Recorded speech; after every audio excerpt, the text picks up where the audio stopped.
bueno que se encuentra entre nosotros. Dígale, hermano, que está a su lado. Dios te bendiga. Qué bueno verte en la casa del Señor.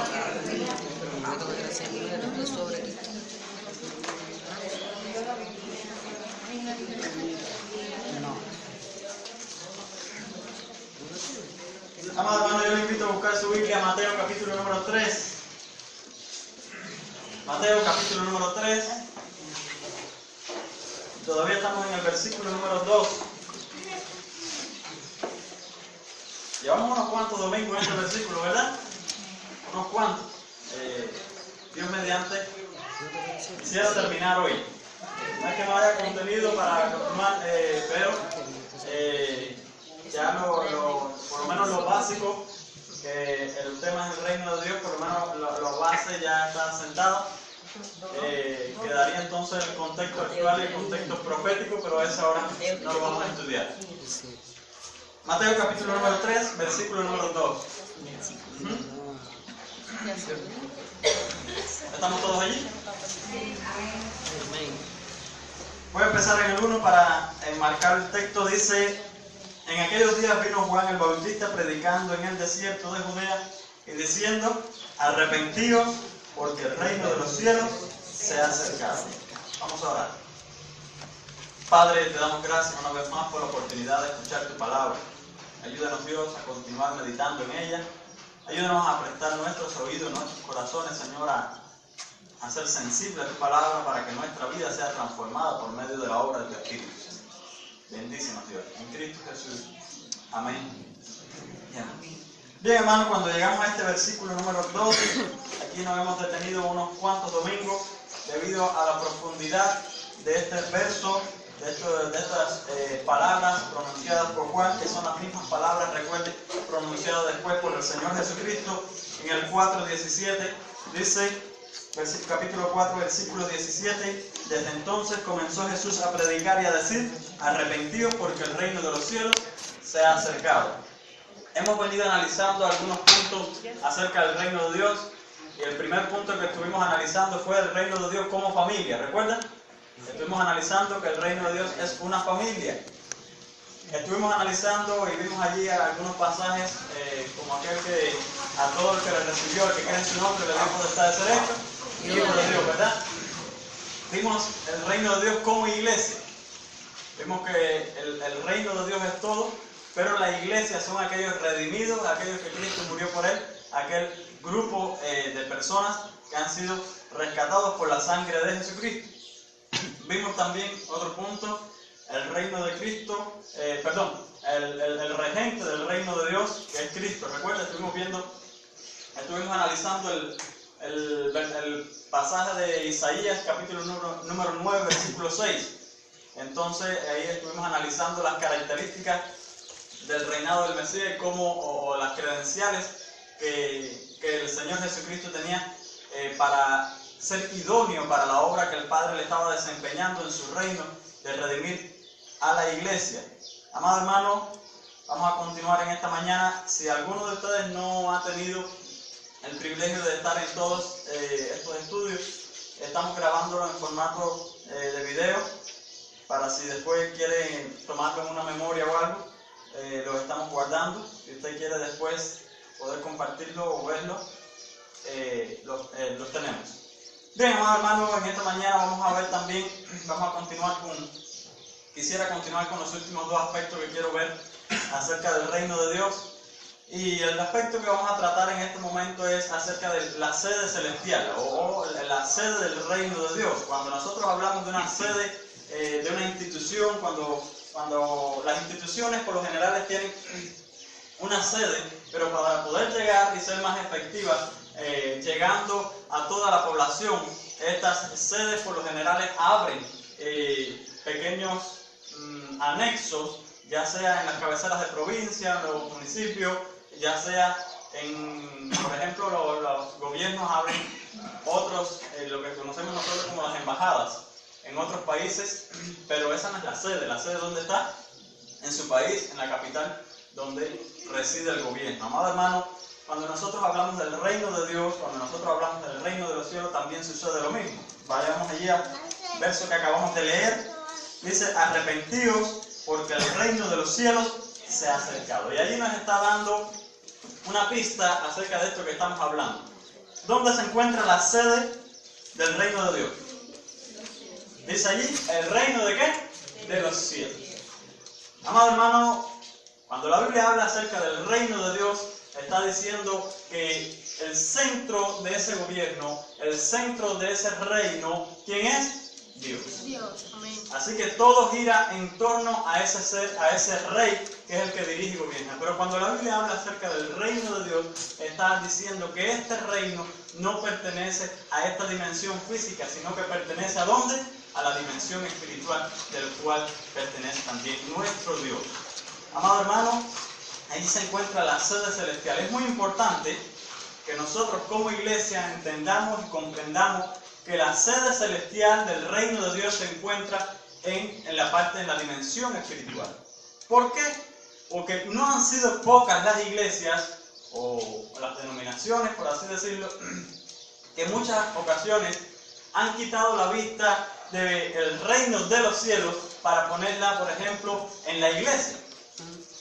Y esto aconteció en la Edad Media, cuando la Iglesia Católica dijo, la iglesia es el reino y la iglesia es la que tiene autoridad, porque Cristo le delegó su autoridad a la iglesia, y entonces quisieron hacer del Vaticano el reino o la capital del reino de Dios. Y todos conocemos, si han estudiado la historia, lo que aconteció en nombre de la Santa Iglesia Católica. Todos conocemos. ¿Por qué, amado hermano? Porque cuando nosotros quitamos la vista del reino de los cielos, la estamos poniendo en cualquier otro lugar, pero no donde va. Por lo cual, quitar la vista del reino de los cielos y del reino de Dios es ponerlo en otro lugar que nos va a llevar a un camino incorrecto. Cuando nosotros quitamos la vista de allí, viene entonces lo que nosotros llamamos la apostasía. Las personas comienzan a descarriarse, comienzan a dar otras opiniones y comienzan a pensar de manera diferente, porque el reino de los cielos no se ha acercado para conquistar la geografía. Estuvimos analizando en clases anteriores, no ha venido para conquistar la geografía, no ha venido para conquistar los países, no ha venido para conquistar las fronteras, ha venido para conquistar ¿qué cosa? Los corazones. Recuerda cuando estuvimos analizando en Isaías, dice que los límites, lo dilatado de su imperio, no tendrá fin. No tendrá fin. Y estuvimos analizando en Apocalipsis cuando dice gente de toda lengua, nación, tribu, dice estaban ahí presentes ante el Cordero de Dios. ¿Por qué? Porque la Biblia dice que lo dilatado de su imperio no tendrá fin. Vimos que una de las características de los imperios era la expansión. Pero no era la expansión geográfica. El reino de los cielos no venía a conquistar la geografía, venía a conquistar ¿qué cosa? Lo que se había perdido. ¿Qué era lo que se había perdido? El hombre. También estuvimos analizando una de las características del reino de Dios, que donde está el reino hay paz. ¿Recuerden? Allí mismo en Isaías, donde está el reino hay paz. ¿Por qué, amado hermano? Porque una de las características del reino de Dios es que imparte paz. Estuvimos analizando cómo los reinos de este mundo llegaban con sus espadas, conquistaban a los pueblos, los doblegaban, los humillaban y después imponían su ley, pero no era el plan de Dios sino que estuvimos analizando cómo el reino de Dios llega y conquista enamorando el corazón del hombre.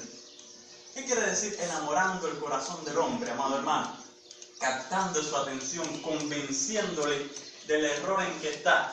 Dice la Biblia que el Espíritu Santo convence de pecado, de justicia y de juicio. Los cielos cuentan la gloria de Dios y el firmamento anuncia la obra de sus manos. Amado hermano, dice, escribiré esta ley en la tabla de sus corazones, por lo cual nuestra conciencia también da testimonio acerca de ese Dios. Todo cuanto existe, Dios lo ha dispuesto. ¿Para qué? Para obrar en favor de que nosotros atendamos la necesidad de Él, nuestra necesidad de Él. Amado hermano, por lo que quitar los ojos del reino de Dios y ponerlo en cualquier otro lugar, pensar que el reino de Dios es un lugar aquí en la tierra, es la iglesia, pensar que el reino de Dios solamente es sitio geográfico, amado hermano, es un error. El reino de Dios no solamente o no está en un lugar geográfico. Estuvimos analizando también domingos pasados cuando le preguntaron al Señor Jesucristo y sus discípulos acerca del reino. El Señor Jesucristo le dijo, no podrás decir helo aquí o helo allí, porque el reino ya está entre vosotros. ¿Qué quiere decir, amado hermano? Estaba en el corazón de cada uno de aquellos discípulos, pero no estaba en un sitio geográfico, no está en una ciudad, sino que está en todo el mundo, donde hay una persona que invoque el reino de Dios, que invoque al príncipe de ese reino, que invoque al Rey de Reyes y al Señor de Señores. Aquí en la tierra tenemos muchas extensiones de los reinos, pero la sede del reino de Dios está en los cielos. Nuestra tarea como iglesia no es convertir a las personas hacia una iglesia, porque mi iglesia es la mejor. Mi iglesia es la que pertenece al reino de Dios. Esa no es nuestra misión. Nuestra misión no es congregarnos en un sitio geográfico, porque allí es donde está Dios. Esa no es nuestra misión. Nuestra misión no es que la gente piense lo mismo que yo pienso. Esa no es nuestra misión. Nuestra misión como ciudadanos del reino, como embajadores del rey, amado hermano, es conectar a las personas con ese rey y que ellos acudan por la metodología de ese rey al reino de Dios. Amén. Por lo cual no es una iglesia, no es una congregación, no es un sitio, es una relación con el rey del reino de Dios. ¿Dónde puede tener esa persona esa relación? En cualquier lugar, en cualquier momento, en cualquier sitio. Porque dice el Salmo, si me fuere al cielo, allí estás tú, si me fuere al cielo, aún allí me serás contigo. Por lo cual, amado hermano, nosotros tenemos que comprender, no es atraer a la gente a nosotros, es atraer a las personas ¿hacia quién? Hacia el Rey. Hacia el Rey. La tarea de nosotros es conectar a la gente con el cielo y enseñarle cuál es el método que tiene Cristo para gobernar. Enseñarles cómo es nuestro Rey y qué manera de gobernar tiene Él. Él gobierna desde el cielo. Él gobierna desde nuestros corazones. Y cómo ellos pueden llegar a implicarse en ese gobierno bajo la autoridad de Cristo. ¿Cómo ellos pueden llegar a implicarse en ese gobierno? Fue el primer estudio que dimos cuando llegamos a Mateo, capítulo número 3. Es necesario que yo mengüe para que Él crezca. Es necesario una conversión genuina, porque dice la Escritura que hay una sola puerta para entrar a ese reino, el cual se llama Jesucristo. Pero dice Jesucristo, el que cree en mí, amado hermano, debe andar como yo ando. Dice la Escritura. El que cree en Jesucristo debe andar como Él anduvo. Por lo cual, amado hermano, nosotros somos encargados de discipular a las personas, de enseñar a las personas a andar como Cristo anduvo. Somos nosotros los encargados. ¿Por qué? Porque ya estamos caminando en ese reino, estamos en proceso de santificación, estamos cambiando también, pero aquellas cosas que hemos aprendido, somos los encargados ¿de qué? De enseñárselas a aquellas nuevas generaciones, a aquellas nuevas personas que van entrando al reino de Dios. ¿De quién aprendimos nosotros? De aquellas personas que nos enseñaron. Pero mayormente ¿de quién? De aquellos que estuvieron con el Señor Jesucristo y dejaron plasmado su testimonio de cómo se convirtieron al Señor y transformaron su vida. Y encontramos un Pedro arisco, un Pedro torpe, un Pedro que metía la pata en todo, y después encontramos un Pedro amoroso. Qué bueno, ¿verdad? Cuánto poder hay en la palabra de Dios que trastorna los corazones y las mentes. ¿Para qué? Para hacer una nueva criatura. Las cosas viejas pasaron y aquí todas, amados hermanos, son hechas nuevas. ¿Por qué enfatizo la palabra todas? Porque hay personas que me han dicho, no, porque esto ya yo no lo puedo cambiar. Todo, amado hermano. Decir que el Señor no puede cambiar algo en nosotros es disminuir el poder de Dios. Dice, nada hay imposible para Dios. Amén. Estuvimos analizando que el fruto del Espíritu Santo es amor, gozo, paz, paciencia, benignidad. El Espíritu Santo es la vida que el Señor pone en nosotros, es el sello de que hemos sido salvados. Él produce vida en nosotros, pero nosotros debemos producir el fruto digno de ese Espíritu que Dios ha puesto en nosotros. Estuvimos analizando cómo mientras había vida hay esperanza, ¿sí o no? Sembramos el árbol allí y ese árbol nosotros, si brota, esperamos que dé fruto en algún momento. Ya Dios puso la semilla en nosotros, su espíritu. Ahora, ¿qué está esperando? A que demos frutos dignos de esa semilla que Él ha puesto en nosotros. ¿Cuál es la semilla? ¿Cuál es el fruto? Dice amor, gozo, paz, paciencia, benignidad, dominio propio, mansedumbre, perfecta, templanza. Dice contra tales cosas no hay ley. Y esas son las características del reino de Dios. Esas son las características que debe reflejar cada ciudadano del reino. Esas son las características que debe evidenciar la iglesia, que es aquella que pertenece al reino de Dios. La iglesia no está evidenciando esos frutos, no está teniendo una relación correcta, no está cumpliendo su función de embajador, no está cumpliendo su función de emisario, no está cumpliendo su función de mensajero. Cuando un reino de este mundo envía un embajador a una reunión, ese embajador no puede hablar por cuenta propia porque él está representando a su nación y él tiene que decir lo que la nación, la posición de la nación con respecto al tema que se está tratando. Nosotros como embajadores del reino de Dios no debemos vivir nuestra vida como nos da la gana, sino que representamos los intereses del reino y a Él nos debemos. Entonces, en medio de este mundo, debemos modelar la posición de nuestro Dios con respecto a todas las cosas que lleguen a nuestra vida. Ese es el estilo del reino de Dios. Ese es el modo de nuestro Dios. La sede del reino de Dios, ¿dónde está? En los cielos. El reino de los cielos se ha acercado. ¿Por qué, amado hermano, dice que este reino se ha acercado? Lo hemos estado analizando también. Porque el Señor Jesucristo hacía posible, ¿qué cosa? Que toda la humanidad, que todas las personas ahora tuviesen acceso ¿a qué? A ese reino. A que todas las personas pudiesen reflejar el carácter de Dios en su vida. Antes había algo que se los impedía y era el pecado. ¿Quién entrará en el lugar santo? Dice, limpio de manos y puro de corazón, el que no ha elevado su alma a cosas vanas. ¿Quién podría entrar, amado hermano? Había perdón, pero no había redención. Pero el Cordero de Dios no solamente vino para traer perdón, sino también redención. Entonces, si hay redención, el hombre está capacitado en Jesucristo. ¿Para qué? Para reflejar el carácter de Dios en su vida. Basta solamente ¿con qué? Con ir a los pies de Jesucristo. Experimentar una verdadera conversión. Y entonces experimentar la santificación de nuestra vida. Que es desechar el pecado de nosotros. Estaba hablando el jueves pasado en la casa justo con algunos hermanos allí. Tengo un amigo pastor que él pone este ejemplo cuando habla de la santificación y del pecado.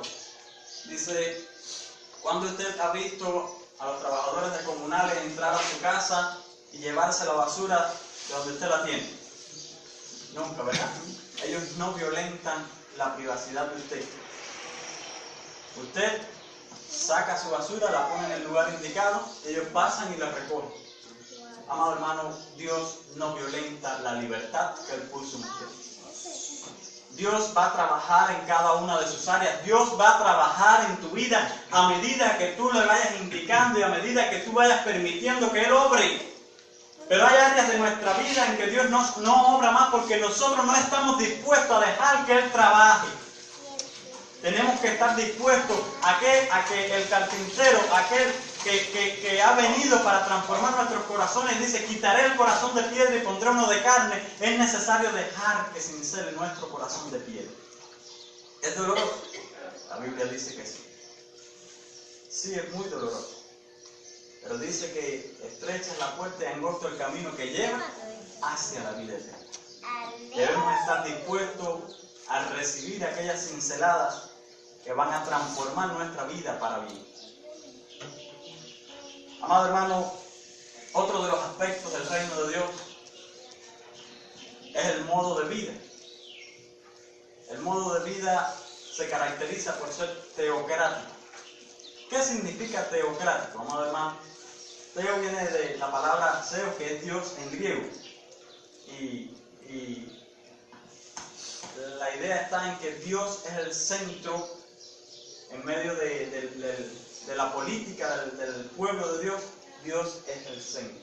Y cada uno de los individuos, cada uno de los ciudadanos de ese reino tiene acceso o va a la presencia de Dios para conocer cuál es su voluntad. Y nadie hace su propia voluntad, nadie hace lo que le da la gana, sino que tienen en cuenta el consejo de Dios. ¿Para qué? Para hacer la voluntad de aquel que nos ha rescatado.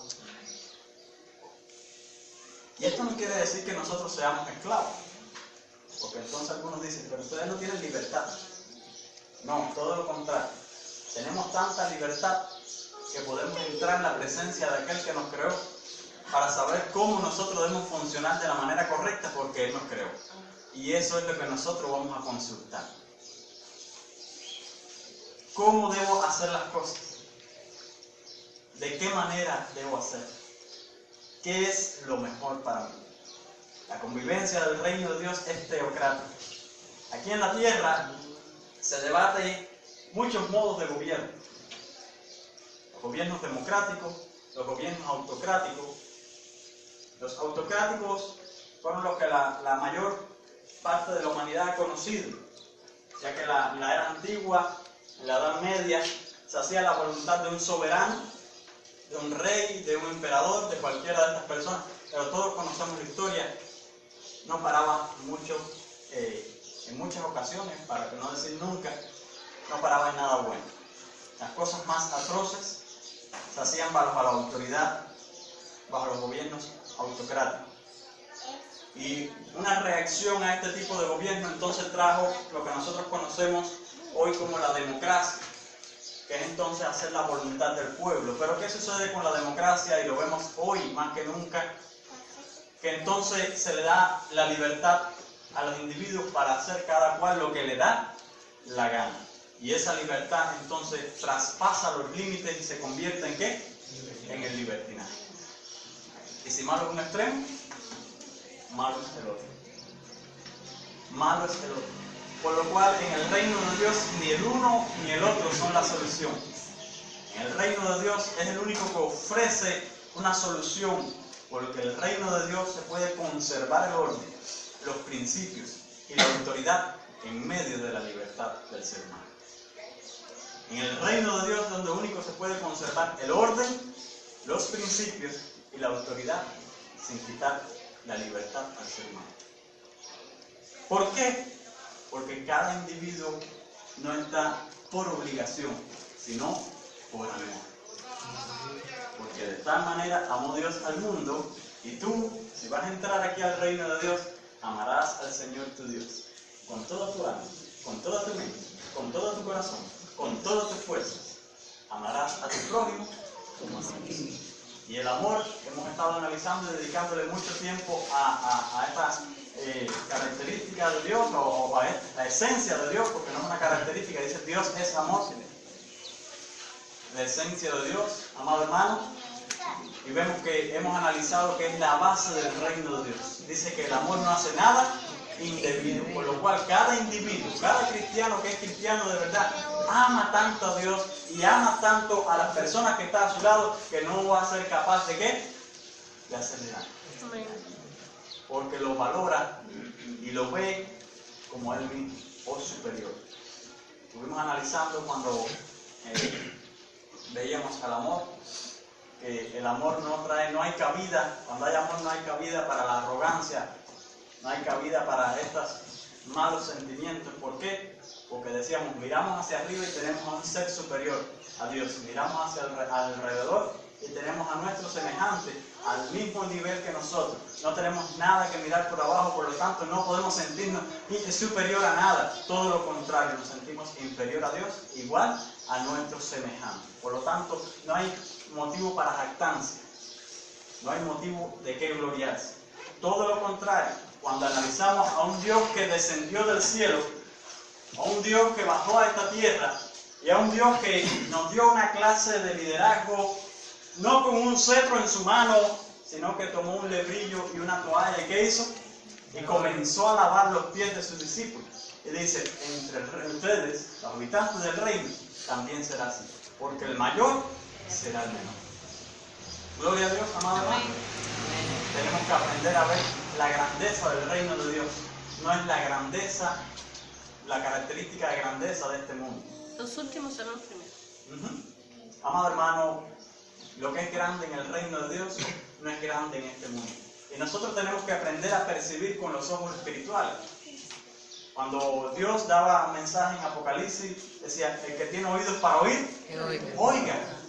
Y esto es importante que nosotros comprendamos y aprendamos a escuchar la voz de Dios y a ver con los ojos espirituales el mensaje de Dios, porque lo que es grande en este mundo no es grande en el reino de Dios, y así con muchas otras cosas. Y nosotros no somos de este mundo, somos del reino de Dios, por lo cual tenemos que aprender a proceder de la manera que nuestro Rey, nuestro Dios, nos manda, no como nosotros nos da la gana.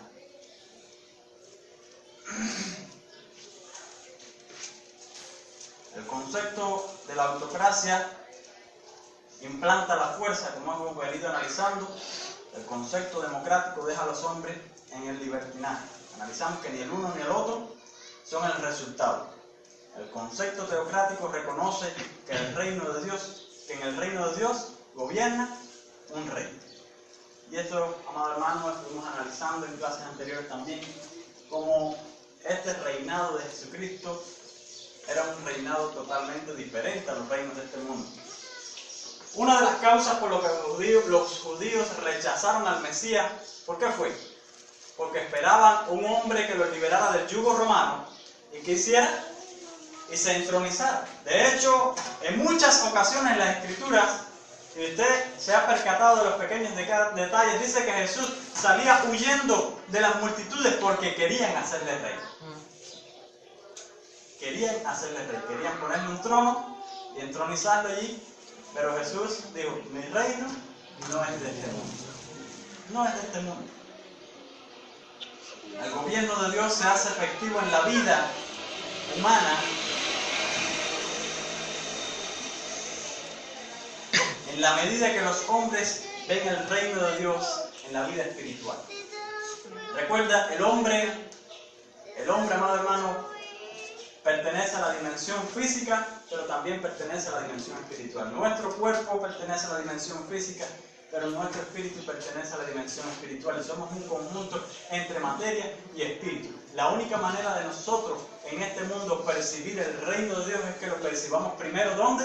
En nuestra parte espiritual, en nuestra alma, en nuestra mente, en todo aquello que es parte subjetiva de nosotros, aquello que no se ve, pero que está. Entonces, cuando esa parte sea transformada por el reino de Dios, nuestro ser físico, entonces pronunciará y proyectará ese reino de Dios en nuestra vida. Por eso que Jesucristo decía, no es lo que entra, lo que contamina al hombre, sino lo que sale, porque del corazón sale, y hasta que ese corazón no sea transformado, y ese corazón no sea quitado, y ese corazón no sea lavado por la sangre de Jesucristo, entonces ese cuerpo que usted ve allí no va a proyectar las características de aquel que lo creó.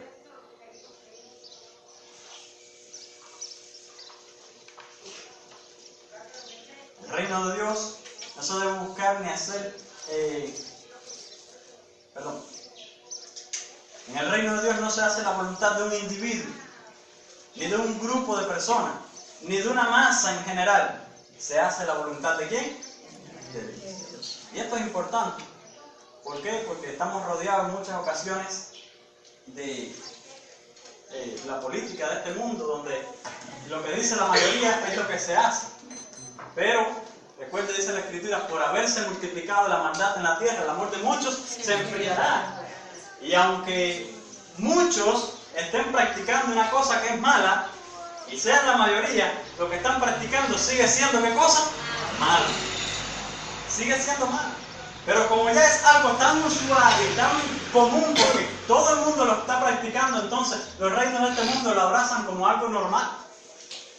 Pero le damos gloria a Dios porque dice que Él es el mismo ayer, hoy y por los siglos.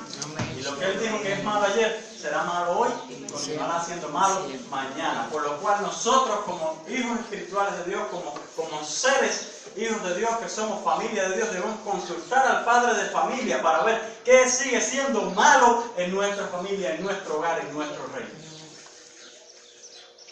Porque aquí no se hace la voluntad de un individuo, no se hace la voluntad de un grupo, no se hace la voluntad de todos en general. ¿Se hace la voluntad de quién? De Dios. De Dios.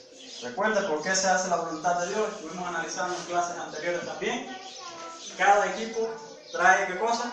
Un manual. Y ese manual dice cómo debe funcionar ese equipo. Cómo viene el diseño de ese equipo, ¿para qué? Para que funcione adecuadamente. Y Dios, amado hermano, fue quien nos diseñó. Y cuando nosotros decimos hacer la voluntad de Dios es consultar ese manual para nosotros funcionar de la manera correcta y agradable a Dios.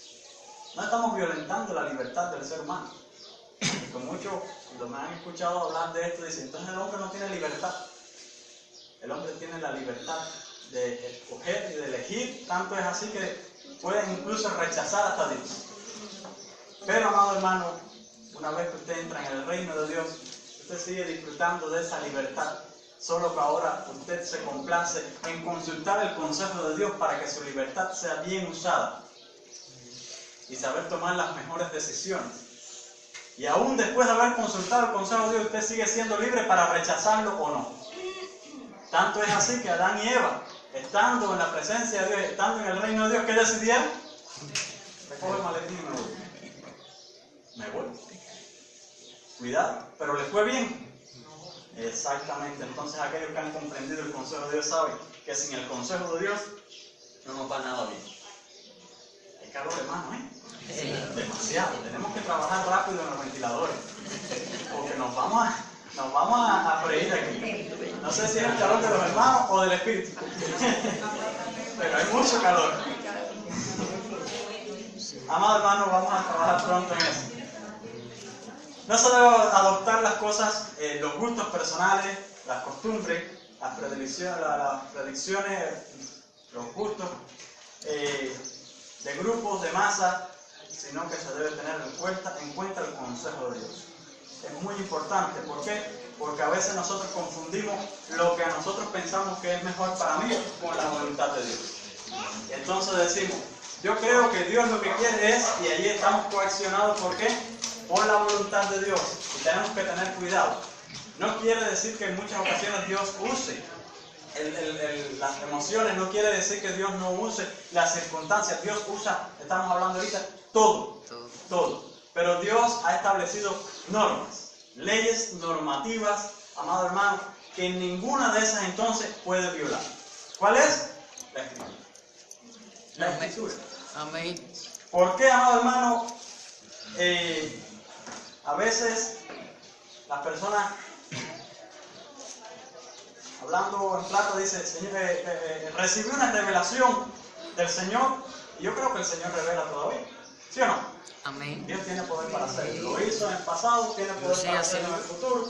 Ahora creemos que la revelación normativa ya está cerrada y sellada, porque aquí tenemos todo lo que nosotros necesitamos para proyectarnos de la manera correcta en su reino, en este mundo. Ya la revelación normativa está cerrada. Pero Dios puede seguir trabajando en lo íntimo con cada uno de nosotros. Sí, amado hermano, hay poder para hacerlo. Lo hizo en el pasado, puede hacerlo en el presente y lo continuará haciendo en el futuro, amado hermano. Ahora, ninguna de esas revelaciones, ninguna de esas tratos que Dios tiene con nosotros puede estar en desacuerdo. ¿Con qué? Con la Escritura. Por la Escritura es la ley normativa de Dios, porque Dios no se contradice.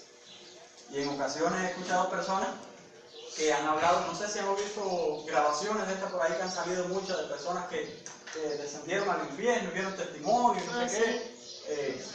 Dice la Biblia que el que va para aquí no puede ir para allá, y el que va para allá no puede ir para aquí. Entonces encontramos desbarajuste con la Escritura, encontramos cosas que no se ponen de acuerdo con las leyes normativas de Dios. Entonces, ¿Dios se contradice? No. Entonces lo primero que tenemos que dominar, ¿qué cosa es? La ley normativa. Lo que Dios nos ha dado.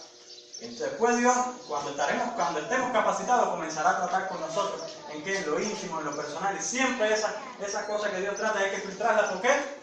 Por la ley normativa de Dios, porque dice la Escritura que si un ángel se me aparece y lo anuncia otro evangelio, sea anatema. Maldito. Pero tenemos que entonces estar capacitados para conocer el verdadero evangelio, para cuando ese ángel se aparezca, identificar qué cosa, el falso. Tenemos que conocer la ley normativa de Dios, amado hermano. Si no, viviremos reñidos y fajados con las Escrituras. y pasándole por encima a la voluntad de Dios, pensando que la estamos haciendo.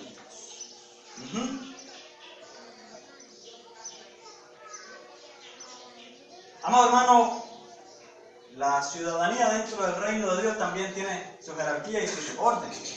Recuerden, en el Antiguo Testamento había una teocracia, siempre fue una teocracia. El pueblo de Israel, cuando surgió, ¿había rey? No había rey. No había rey. Moisés era el representante delante de Dios, delante del pueblo ante Dios, pero no era rey, por así decir. Dios era quien le daba las instrucciones a Moisés y Moisés se las hacía llegar al pueblo, pero no había rey. Era un mensajero lo que había allí en medio de los dos. Pero un poco más adelante, y pasando las hojas de la Escritura, encontramos un pasaje triste donde el pueblo de Israel, viendo a las demás naciones cómo tenían reyes y ejércitos capaces, poderosos, y ellos parece que se sintieron en algún momento amedrentados ante aquellas cosas visibles, y entonces no valoraron el rey y el ejército invisible que ellos tenían, que siempre le daba la victoria y la batalla. Fueron a donde estaba Samuel y le dijo: queremos rey. Queremos rey. Como las demás naciones. Y Samuel vino para acá, dice, muy triste. Y yo le dije: hey, no te entristezcas, no te han rechazado a ti, sino ¿a quién? A mí me han rechazado. Y allí le puso a Saúl. Todos conocemos la historia de Saúl, amado hermano. Pero después viene la sucesión de reyes. Pero había algo característico de esta monarquía de Israel. Era una monarquía única, que no había en más ninguna nación. En las otras naciones el rey, el monarca, hacía lo que bien le parecía, hacía su voluntad. Pero aquí, este rey hacía lo que le daba la gana. Bueno, fue lo que sucedió, pero no era lo establecido por Dios. Sino que el rey debía servir también ¿a quién? A Dios. El pueblo debía servir a Dios. Y tanto el rey como el pueblo tenían que hacer ¿qué cosa? La voluntad de Dios. Por lo tanto, era una monarquía teocrática.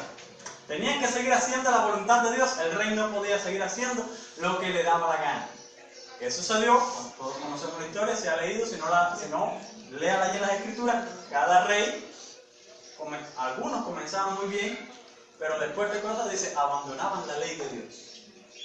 Porque se sentían soberanos, se sentían poderosos. Pero, amado hermano, el pueblo de Israel no valoró el reinado de Dios y el ejército de Dios, que era el que le daba la victoria.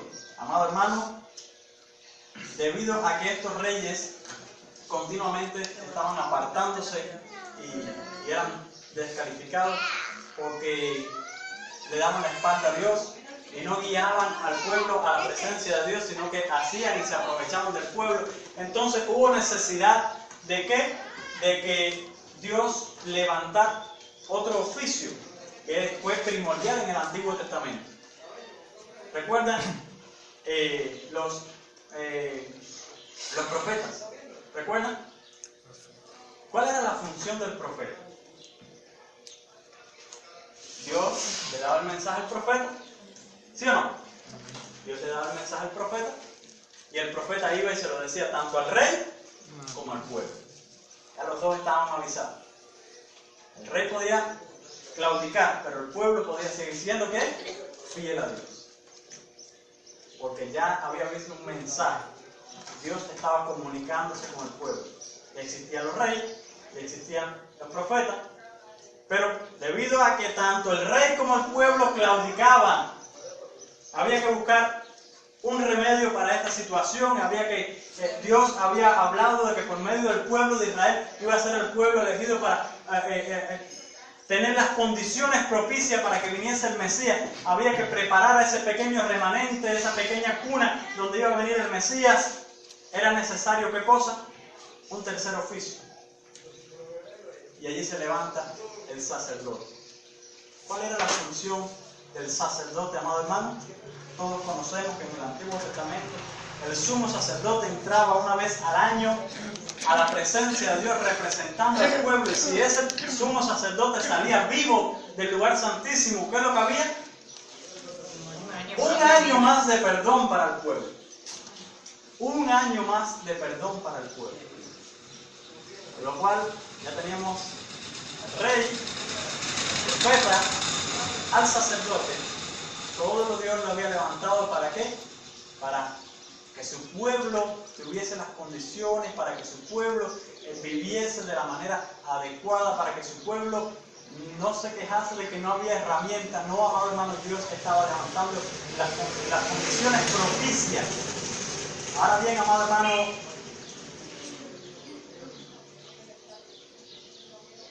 vemos cómo en las épocas indistintamente no había solo uno, había varios jueces, Dios levantaba dentro del pueblo de Dios. En la actualidad Dios sigue levantando, Dios sigue tratando con personas que guían al pueblo de Dios, ya sean los pastores, ya sean las personas capacitadas para llevar ministerio. Dios sigue trabajando aún con personas, pero lo que nunca se nos puede olvidar es que Jesucristo, amado hermano, hizo función de rey, de sacerdote y de profeta.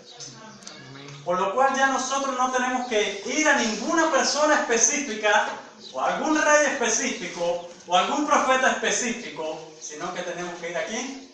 A Jesús. Las tres funciones de estos hombres fue recogida en la única persona de Jesucristo para que cada persona, yendo a la persona de Jesucristo, estuviese capacitada de entrar en la presencia del Padre en el reino de Dios. Rey, sacerdote y profeta. Amén. Amado hermano, es importante esto. ¿Por qué? En la actualidad hay muchas personas llamándose profetas. En la actualidad hay muchas personas llamándose apóstoles. En la actualidad hay muchas personas llamándose muchas cosas. Tengamos cuidado. Los grandes hombres de la fe, los grandes hombres del cristianismo, nunca reclamaron tales títulos para ellos. Todo lo contrario. Todo lo contrario. Se sentían indignos de ser solamente hijos de Dios. Indignos se sentían. ¿A quién apuntaban estos hombres de fe? Dice, al rey, al sacerdote y al profeta. ¿Quién es ese? Nuestro Señor Jesucristo. Amén. Amado hermano, nosotros como iglesia de Dios, nuestra ciudadanía, nuestra convivencia, que es el otro punto que estamos analizando hoy, debe ser acorde a estos tres oficios de Jesucristo. El reinado habla acerca de nuestra sujeción a Él. El sacerdote habla acerca de nuestra redención, de nuestra limpieza, de nuestro perdón. Rey, sacerdote y profeta era aquel que traía el mensaje de Dios. Por lo cual, si usted quiere ser redimido y perdonado, ¿vaya a dónde? A Jesucristo. Si usted quiere no hacer su voluntad, sino probar una nueva vida, ¿vaya a dónde? Al Rey de Reyes. Si usted quiere, amado hermano, recibir el mensaje de Dios, ¿vaya a dónde? Al Señor Jesucristo. Rey, sacerdote y profeta. Allí están los tres oficios del Señor Jesucristo, traído al Calvario, y no quedó allí, sino que resucitó para que cada uno de nosotros, amado hermano, vaya a la presencia de Dios, tenga acceso al reino de Dios. Por eso es que el Señor Jesucristo, el reino de los cielos, se ha acercado, porque cada uno de nosotros ahora tiene acceso. Y este fue el cumplimiento de la promesa que Dios le hizo a Abraham. En ti serán benditas todas las familias de la tierra. ¿Qué quiere decir aquello? Que todas las familias de la tierra ahora tenían la posibilidad y el acceso de entrar ¿a dónde? Al reino de Dios. A ese reino que el Señor Jesucristo estaba trayendo. Amado hermano, vamos a dejarlo aquí y continuaremos entonces la semana que viene con el estudio de Mateo. Quedan otras características del reino de Dios, pero ya estos son aspectos, ¿cómo se dice? Actuales, ya el contexto actual del reino de Dios y el contexto profético del reino de Dios, pero no vamos a ver ahora. Vamos después, cuando tengamos otras bases asentadas, tal vez poder hablar acerca del contexto actual y el contexto profético del reino de Dios. Entonces, le damos gracias a Dios por esta serie de estudios acerca del reino de Dios que venimos hablando. Recuerda, el reino de Dios como familia, el reino de Dios como iglesia, el reino de Dios, el Cristo como regente del reino. Hablamos también, el modo de vida teocrático del reino de Dios, como Cristo, Rey, sacerdote, profeta, a donde nos debemos dirigirnos solamente a Cristo. Por eso es que es teocrático, porque debemos dirigirnos siempre a Dios, no hacer nuestra voluntad como sucedió en el pueblo de Israel, que destituyeron al rey. Nosotros todo lo contrario, tenemos que entronizarlo sobre nuestro corazón. Y vimos también la sede celestial del reino de Dios. Dice, ¿el reino de qué? De los cielos. Es decir, este reino viene del mismo Dios. Así que vamos a orar en esta mañana para agradecer a Dios porque el reino de los cielos se ha acercado, ¿verdad? Y está entre nosotros y tenemos acceso. Somos los embajadores y los encargados ¿de qué? De expandir este reino. Este fue el mensaje de Juan el Bautista, fue el mensaje del Señor Jesucristo y sigue siendo nuestro mensaje. El reino de los cielos se ha acercado. No hay ningún otro sistema, no hay ningún otro gobierno que pueda transformar el corazón del ser humano. Solamente el reino de Dios. Vamos a orar. Padre, te damos gracias porque solo en tu reino encontramos, Señor, aquello que nosotros necesitamos. Gracias, Dios, porque tú has implantado este reino no coaccionando nuestra libertad ni nuestra voluntad, sino por medio del amor. Ayúdanos a comprender que tu reino es una familia. Ayúdanos a comprender que la iglesia pertenece a tu reino. Ayúdanos a ver a Cristo como el rey de este reino. Ayúdanos, Señor, a poner nuestros ojos en la sede de este reino, que es en los cielos. No hacer de nuestra iglesia el único lugar, no hacer de nuestra localidad el único lugar, no hacer de nuestra nación el único lugar, sino que en todo lugar, en todo momento, en toda lengua, Señor, tu nombre puede ser invocado. Padre Santo, porque tu reino, la sede de este reino, está en los cielos, Señor. Y ayúdanos a vivir como iglesia, como individuo, como familia, como sociedad de una manera teocrática, consultando siempre tu consejo para proyectarnos de la manera adecuada, y teniendo en cuenta tu consejo. Gracias, Dios, porque eres rey, sacerdote, profeta. En ti podemos encontrar lo que nosotros necesitamos. Bendice tu iglesia, ayúdanos a hacer tu voluntad. En Cristo Jesús oramos. Amén.